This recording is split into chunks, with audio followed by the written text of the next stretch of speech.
Romains chapitre 1. Amen. Romains chapitre 1. Voilà. Alors je sais que je n'ai pas besoin de vous dire que nous vivons dans un monde bien chargé et souvent agité.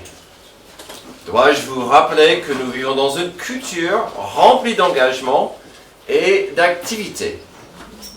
Parfois, même souvent, de telles activités pèsent sur nous et presque volent ou au moins prennent trop de notre temps et parfois de notre argent.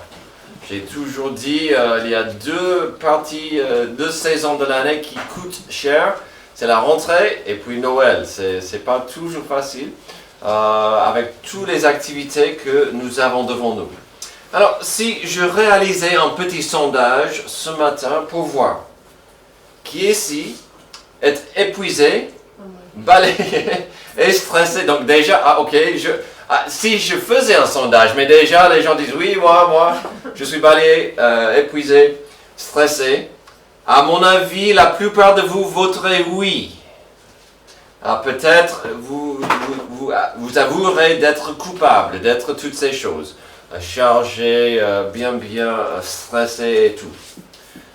Récemment, si je disais, sortez vos agendas, montrez-moi si vous avez un peu de possibilité de souffler. Il y en a certains qui vont dire, mais c'est quoi un agenda? C'est pourquoi j'ai ma femme, hein, Antoine.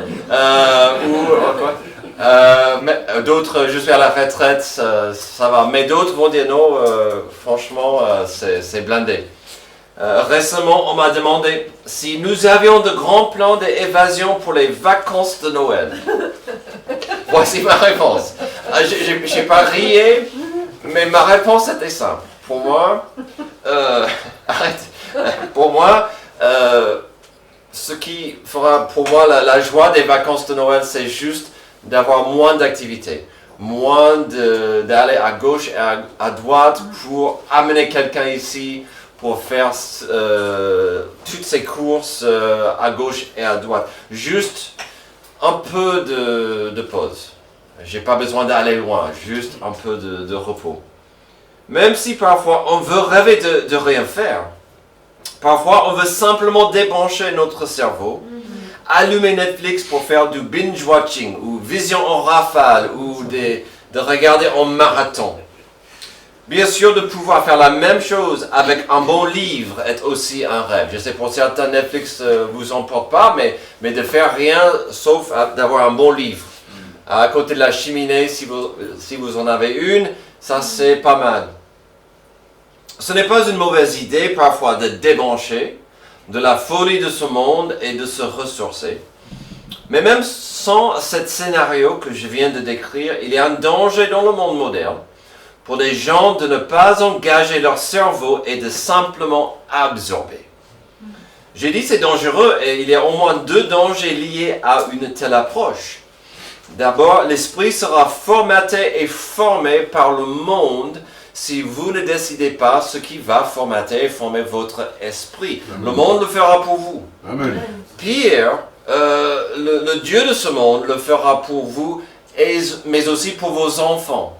Grâce ou à cause de ces écrans. Amen. Aussi. Donc il faut faire attention à cette notion. Et donc il y a ça. Le monde ou le Dieu de ce monde va vous formater si vous êtes vraiment pas engagé. Deuxième danger, l'esprit ou l'intelligence entrera dans un esprit d'inactivité. Ça peut arriver avec le cerveau. J'ai pas envie de penser, de lire, de réfléchir, donc je vais rien faire. Mais le problème, c'est la cervelle va prendre une grosse sieste et rester dans un tel état. Et donc, c'est un muscle. Il faut quand même faire un peu de sport pour les muscles, pour être comme Antoine. C'est pareil pour le cerveau. Il faut bosser, il faut utiliser ce qu'on a ici. Et donc, s'il y a trop d'inactivité, le cerveau va suivre. Dans la rubrique importante, de vérifier que nos esprits restent plus qu'éveillés, mais surtout renouvelés, on a commencé de voir un sujet important. Dieu est là et il n'est pas silencieux. Dieu est là, il n'est pas silencieux. C'est un thème qu'on voit comme rappel pour parler de cette notion d'être renouvelé. C'est un pilier important de notre foi, un sujet qui vaut notre attention. Nous l'avons commencé dimanche dernier au Romains chapitre 1, où on continue aujourd'hui de voir encore plus sur cette idée que Dieu est actif dans ce monde. Bien sûr, dans un monde si dur, si obscur, si égoïste, il est facile de dire, quand je dis Dieu est là, il n'est pas silencieux, la réponse naturelle sera de dire ah bon? Ah bon? Ou d'exprimer des idées comme où est-il si Dieu est là, si Dieu est actif? Montre-moi où est Dieu. Dimanche dernier, nous avons commencé une sorte de chasse au trésor. Et aujourd'hui, dans la suite du chapitre, on va continuer cette chasse. On va chercher et bien sûr trouver plein de preuves, des signes et des traces d'un Dieu bien actif dans la vie des gens. Ah, voilà une clé pour trouver ce Dieu si présent, ce Dieu trouvable, car il est partout dans la vie des gens. La semaine dernière, je vous ai avoué que quand je regarde par la fenêtre, je ne vois pas forcément Dieu. Mais quand je regarde dans ce monde, je peux facilement trouver Dieu qui agit dans la vie des gens. Surtout quand il s'agit de la rédemption. Le mot rédemption est utile dans pas mal de contextes, mais selon la Bible, c'est ceci, ce que Dieu a fait pour nous racheter de toutes nos transgressions, nous délivrer de l'esclavage du péché et nous rendre libres de la malédiction du péché et la mort. La volonté de Dieu pour notre planète perdue, c'est la rédemption, pour que nous ayons la paix avec lui. L'importance de la rédemption était évidente la semaine dernière. Ce n'est pas, on a vu ceci, ce n'est pas difficile de trouver ce Dieu qui appelle des gens pour avancer l'évangile. Et ce n'est pas difficile de trouver ce Dieu qui appelle des gens à l'évangile. Et donc, ça va de soi qu'on aura ce Dieu qui appelle des gens pour avancer l'évangile. Ça veut dire logiquement qu'il appelle les gens de venir à l'évangile, d'accepter la bonne nouvelle. Donc là, on a des rachetés de Dieu qui vont partager la rédemption à ceux qui ne l'ont pas encore accepté. Ça me rappelle de notre but, de faire et puis de former des disciples de Jésus-Christ. C'est la rédemption. Aujourd'hui, quand le passage continue, que trouverons-nous?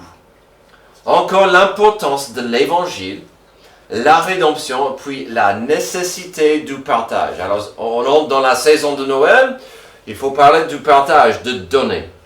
Donc, quand le Rédempteur agit dans ce monde, on aura envie de partager d'abord sa reconnaissance pour les racheter. Et ce mot ça, vous pouvez le personnaliser, dit ma reconnaissance pour les racheter. Verset 8, tout d'abord, je dis à mon Dieu par Jésus-Christ toute ma reconnaissance au sujet de vous tous, parce que dans le monde entier, on parle de votre foi.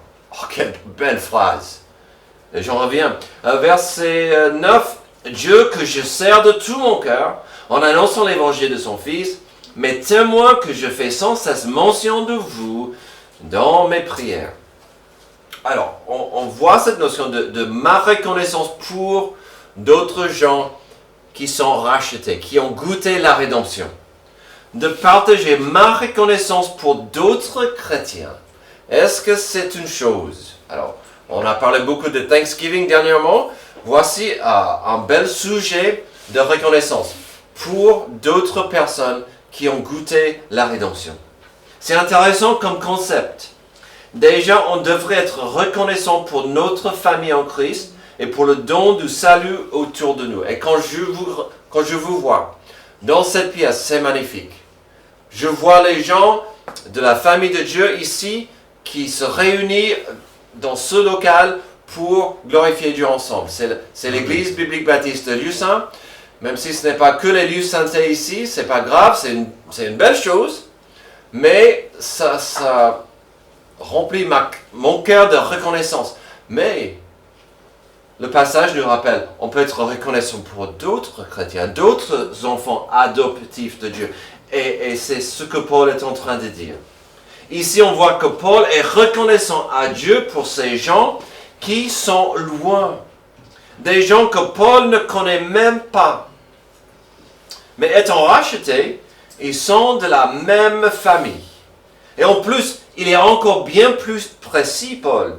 Il est reconnaissant pour leur réputation ou leur témoignage.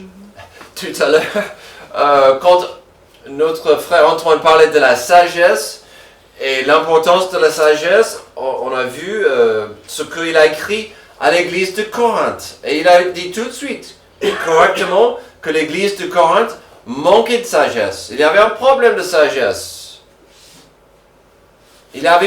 Cette église avait une réputation assez triste parce que c'était divisé. Ils ne comprenaient pas la sagesse de Dieu, ils ne comprenaient pas l'évangile, l'amour, toutes ces choses. Il y avait cette église un témoignage. Mais quel témoignage qu'avait l'église à Rome? Qu'est-ce qu'il a dit? Tout le monde, toute la planète, le monde entier parle de votre foi. Wow. Ça serait magnifique d'avoir un apôtre, quelqu'un comme Paul dit, oh, je ne vous connais même pas, mais je sais que vous avez un témoignage, que votre foi est stable et fort et que vous aimez Jésus. On constate ici la reconnaissance de Paul pour les rachetés de l'église à Rome. Leur réputation globale, leur foi, leur présence. Puis Paul est plus que joyeux et content pour eux. Il fait plus que de remercier Dieu pour eux, il priait pour eux. On verra dans notre prochain point plus sur cette vérité. Paul priait pour ces gens. Et selon le verset 9, il le faisait sans cesse. Quelle action de grâce de prier sans cesse pour d'autres personnes. De prier pour que ces gens continuent. Que la grâce de Dieu continue à couler dans leur vie. Quelle bénédiction. Quel don que nous voyons ici. Cet investissement de temps et d'énergie d'aller à Dieu et demander que Dieu agisse dans leur vie. Alors, on a souvent ici une liste de prières. Si vous pouvez prendre cette liste et prier pour ces personnes, que Dieu agisse dans ces situations, c'est une bénédiction, c'est un don de prier pour ces gens. Et Paul priait ça pour eux.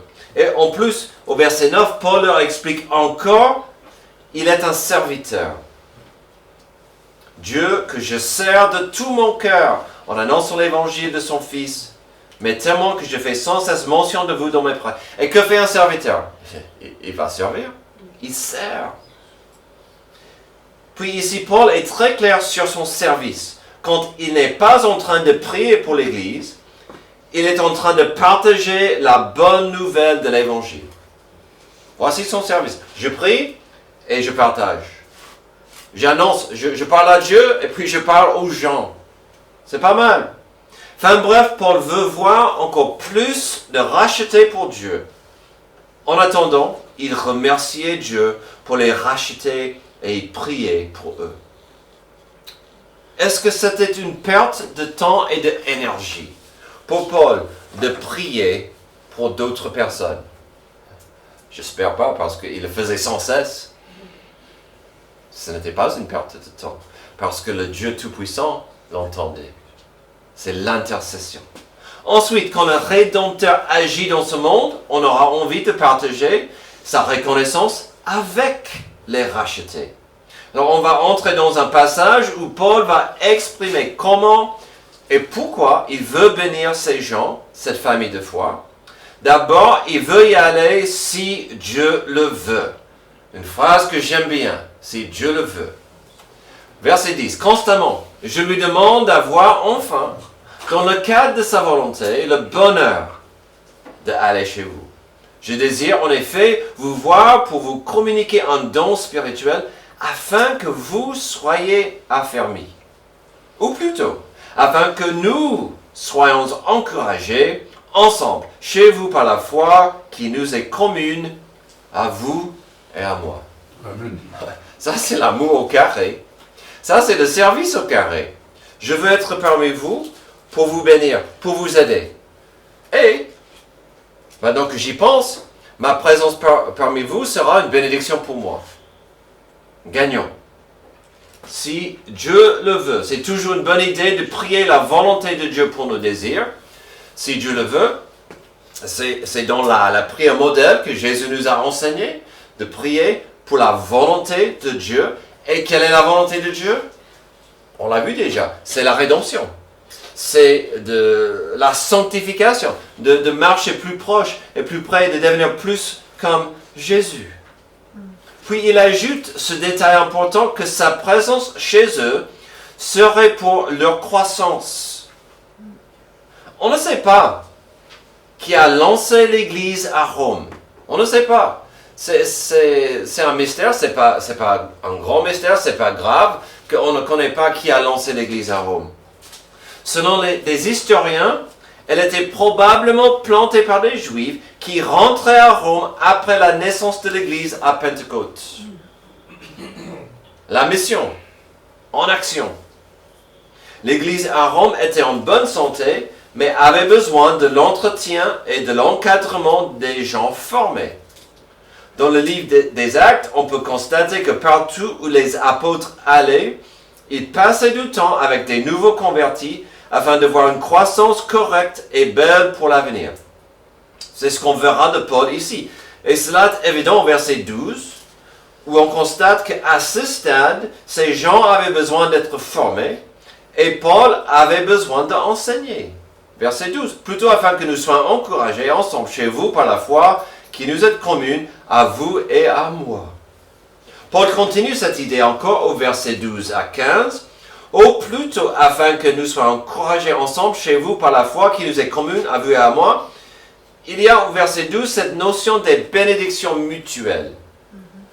Normalement, quand des enfants adoptifs de Dieu viennent ensemble dans une attitude de grâce et de reconnaissance, certes, ils vont célébrer la foi qu'ils partagent.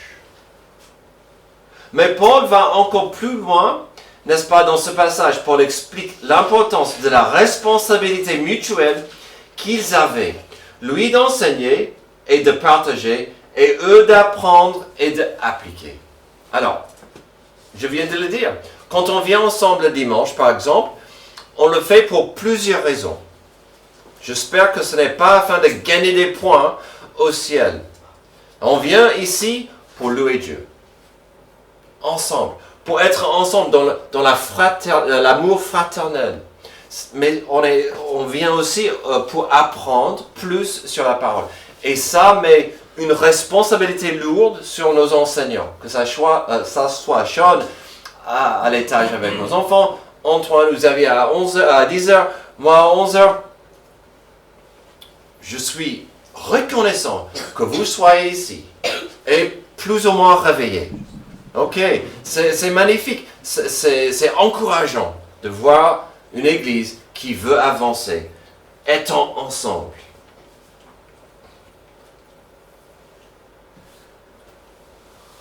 Il y a au verset 12 cette notion des bénédictions mutuelles. Quand des enfants adoptifs de Dieu viennent ensemble dans cette attitude de grâce et de reconnaissance pour célébrer cette foi, mais Paul veut qu'ils comprennent. On est là aussi pour vous aider. Et ils auraient pu, les Romains, les gens dans l'église à Rome, ils auraient pu recevoir ceci en disant, « T'es qui toi? Tu te prends pour qui avec cette attitude d'un maître d'école ?» Mais Paul savait que dans une attitude de service et amour, ces gens allaient accueillir avec joie ce que Paul voulait partager. C'est magnifique. C'est pourquoi la joie de Paul continue au verset 13. « Je ne veux pas que vous ignoriez, frères et sœurs, que j'ai souvent formé le projet d'aller vous voir afin de récolter du fruit parmi vous, tout comme parmi les autres nations, mais j'en étais empêché jusqu'ici. » Puisque nous parlons des rappels importants puisque nous regardons quelques bases capitales, le fruit en question, ici, est soit de voir encore plus de rachetés, de voir plus de gens viennent à Jésus-Christ, soit c'est que ces gens grandissent dans leur foi, ou les deux. De voir plus de gens acceptent Jésus, de voir plus de gens grandissent dans leur foi, pour la gloire de Dieu. De toute façon, la Bible en est claire. Le fruit que nous portons pour Dieu, le fruit que l'on produit dans le royaume doit toujours lui rendre gloire. Le fruit que je produis, spirituel, doit rendre gloire à Dieu. Et souvent la Bible va parler de ces fruits, ce sont nos bonnes œuvres qui rendent gloire à Dieu. Pas gloire à moi. Il y a une grande différence parce que beaucoup de gens vont dire « Oh, j'ai un mot de sagesse. J'ai un mot de Dieu pour vous. Ah, je vais vous bénir avec une citation, un chant. Vous êtes mon fruit. » Non, notre fruit doit rendre gloire à Dieu. Amen. Et Paul a compris ça, parce que c'est la rédemption à la base. Finalement, ce deuxième point qui parle d'une reconnaissance partagée avec des rachetés se termine avec la motivation forte de Paul. Paul devait partager parce que le monde devait entendre. Je me dois à tous, civilisés ou non, sages ou ignorants. Ainsi, j'ai un vif désir de vous annoncer l'évangile à vous qui êtes à Rome. Le verset 14 est riche. Je me dois à tous. J'ai une obligation forte.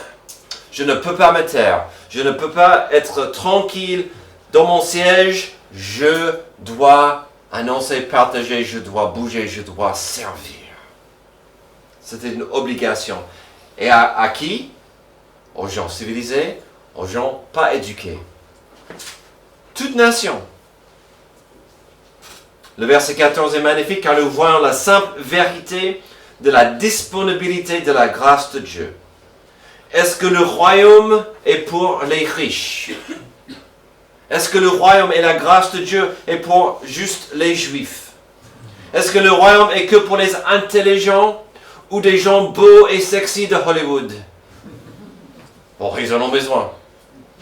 L'évangile est pour tout homme. Et cette simple vérité était une motivation forte pour Paul, un devoir même. Quel passage beau et rempli d'espoir, car nous y trouvons un équilibre merveilleux de quelqu'un qui voulait simplement voir la volonté de Dieu arrive dans la vie de ses frères et ses sœurs en Christ. Troisième, quand le Rédempteur agit dans ce monde, on aura envie de partager la puissance de la rédemption à ma planète perdue. Verset 16. En effet, je n'ai pas honte de l'évangile de Christ. C'est la puissance de Dieu pour le salut de tout homme qui croit, du juif d'abord, mais aussi du non-juif. En effet, c'est l'évangile qui révèle la justice de Dieu par la foi et pour la foi. Comme cela est écrit, le juste vivra par la foi.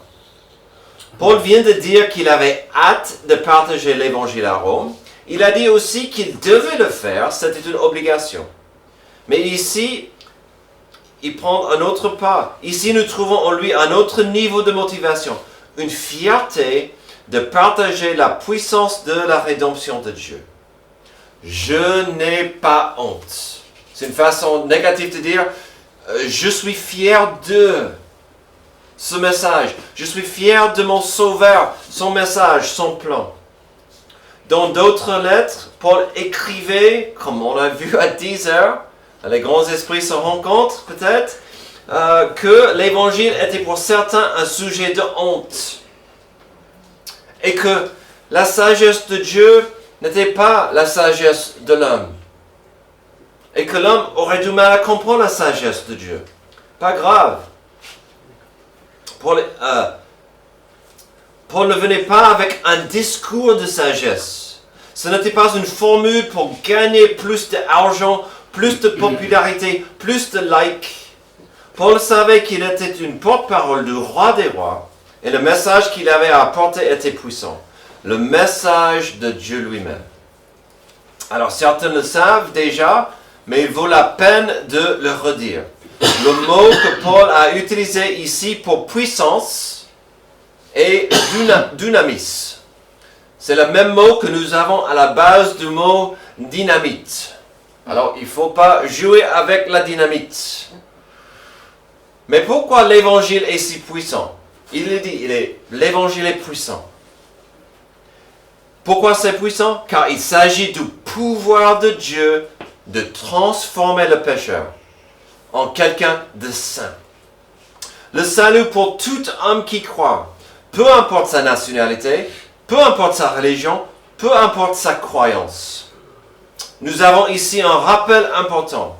Y a-t-il une nationalité qui permet à quelqu'un d'aller au ciel? Il y a certains Américains qui diraient oui. Ceux du Sud. Surtout, oui, ceux du Sud.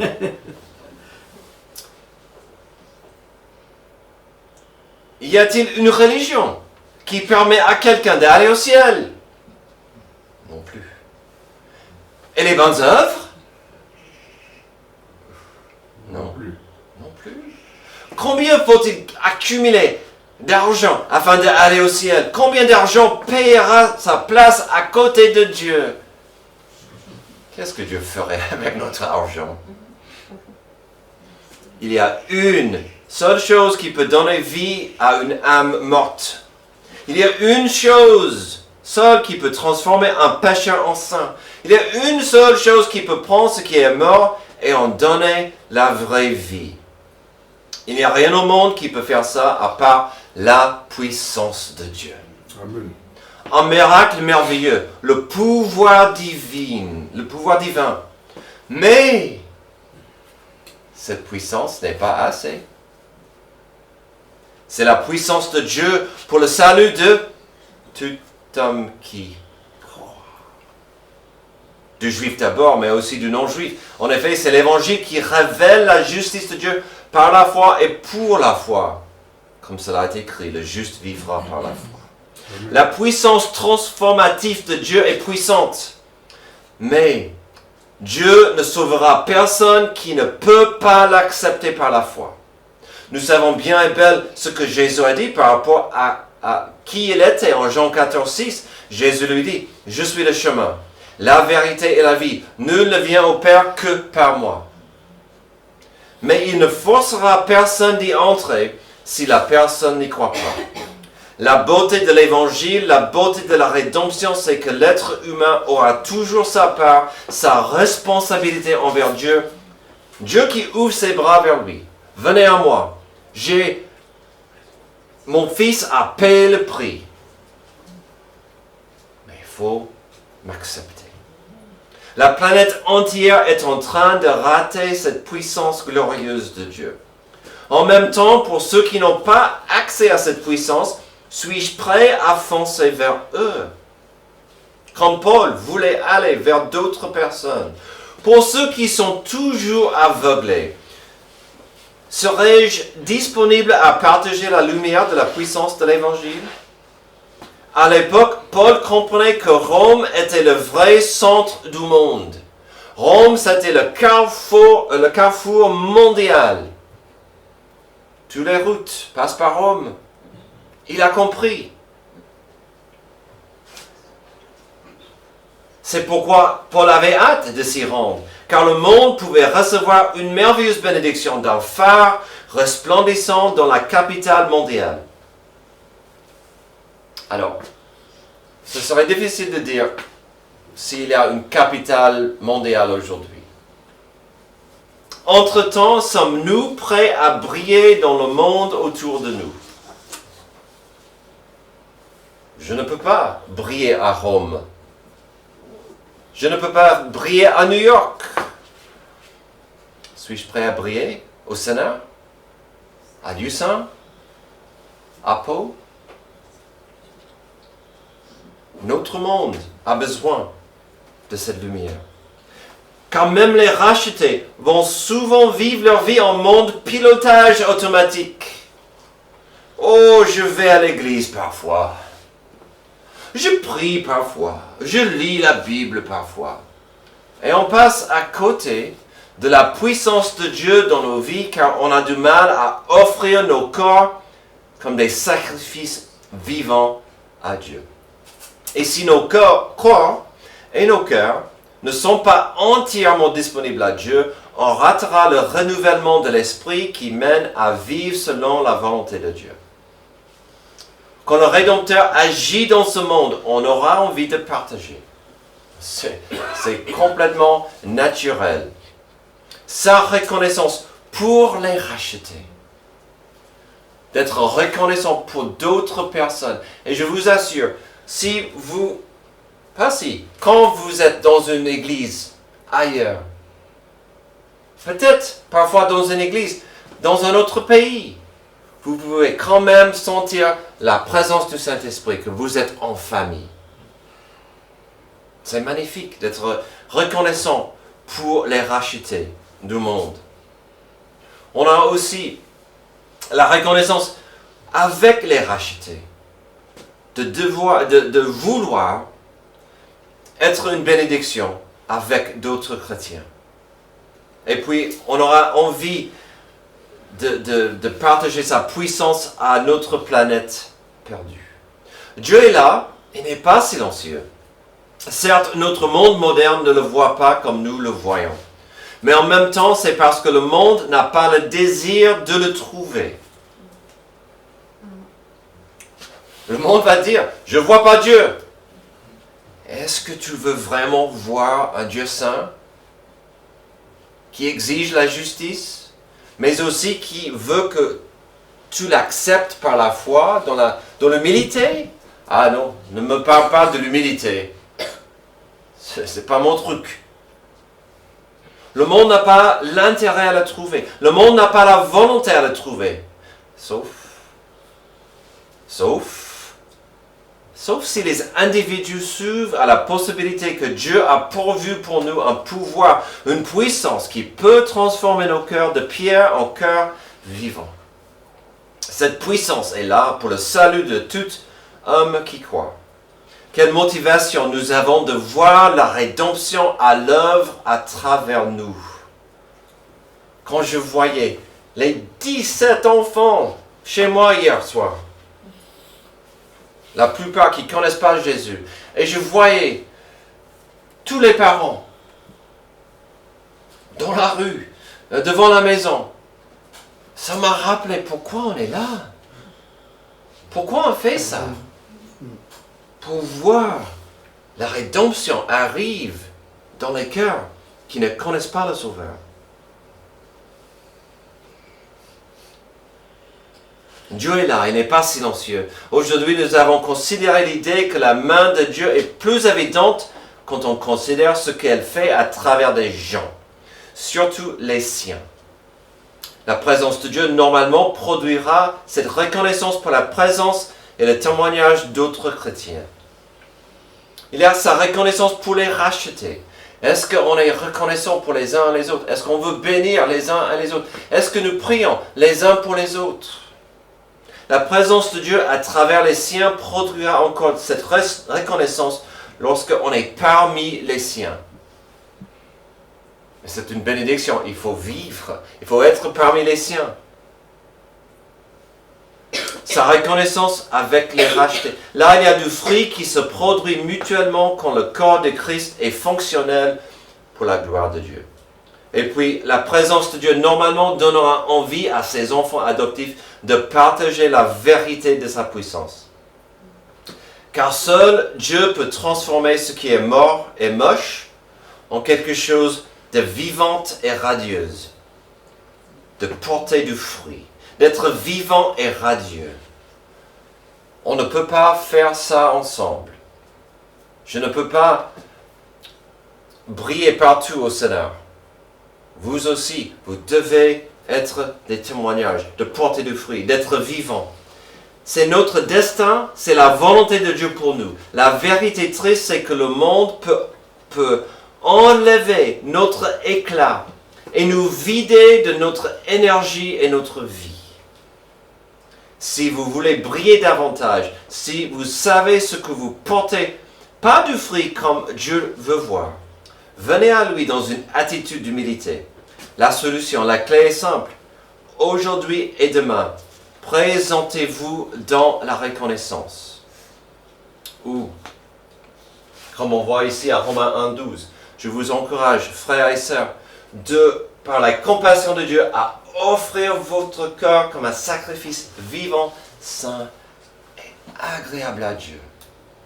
Chose qui est complètement attendue. Ce que Dieu veut de nous chaque jour, c'est ça, quotidiennement. Qui est un culte raisonnable. Mais il faut l'humilité, il faut comprendre. Notre raison d'être, c'est d'être humble et d'accepter cette volonté. Prions. Merci Dieu pour ce passage qui nous rappelle que tu es bien vivant, tu es bien présent, mais cela implique que nous agissions. Cela implique qu'on sorte, qu'on parle, qu'on partage, qu'on prie, qu'on avance par la foi pour voir ta lumière faire une différence dans ce monde. Aide-nous chaque jour à offrir nos corps comme sacrifice vivant, saint et agréable. Nous sommes tes enfants. Nous connaissons ceux qui ont besoin de devenir tes enfants. Aide-nous à vivre des vies qui te glorifient. C'est dans le nom de Jésus que j'ai prié. Amen. Levez-vous pour notre dernier chant de réflexion et de prière.